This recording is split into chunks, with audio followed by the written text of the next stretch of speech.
issues, for example, of the death penalty. I last saw you, Ben, at the execution of Troy Anthony Davis on September 21st. You were there as part of about 1,000 people off and on the Georgia death row prison grounds who were protesting his execution. Then I saw you at his funeral. And I wanted to ask you about the latest death of Troy Anthony Davis's sister, Martina Correia, who was so well known for fighting for 2 lives, for her brother, Troy Davis, and also for her own in her long battle with breast cancer. She died just a few weeks ago at the age of 44. She was buried on International Human Rights Day on December 10th in their hometown of Savannah, Georgia. And I wanted to just play a clip of Martina Correia speaking to us at Troy Davis's funeral in October.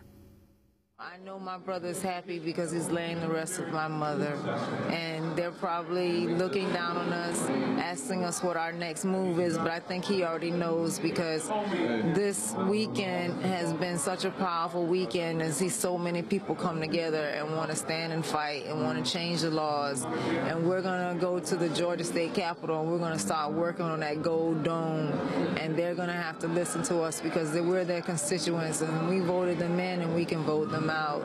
And I know that's one thing that we've had to learn, that we have to make people accountable who are speaking on our behalf. And Troy made us all look within ourselves, and he made us see that there's goodness in all of us and that all of us have to continue to fight. That was Martina Correia, who at the funeral talked about, actually expressed hope that this was the beginning of an anti-death penalty sort of resurgence in the United States. First, could you comment on Martina herself? She was a bright light. She was a tough fighter. I had known Martina for over 15 years. We met at a conference of the National Coalition to Abolish the Death Penalty. And she stood out then, and she inspired us then. And about 10 years ago, we all learned that she had very bad cancer, and the doctors didn't expect her to live, I believe, even more than a year. And yet she kept on fighting. And people often said it was the fight to save her brother's life that was keeping her with us. And so it seems. I mean, just a couple months after he's executed, she passes on from the effects of chemotherapy. She had actually beaten cancer, but could not, I guess it was the cure that killed her, if you will. And she leaves behind a tremendous legacy. She herself was part of a legacy. Her mom had been active in the student sit-in movement, been active in the NAACP.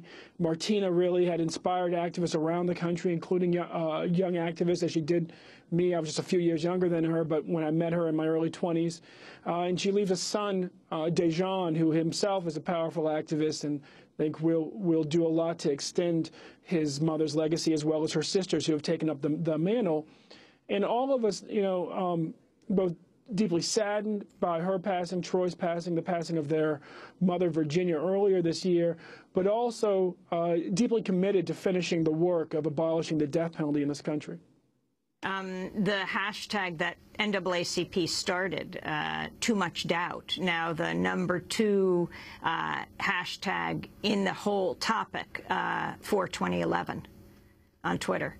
Yeah, no, that's right. Apparently second only to Beyonce's pregnancy.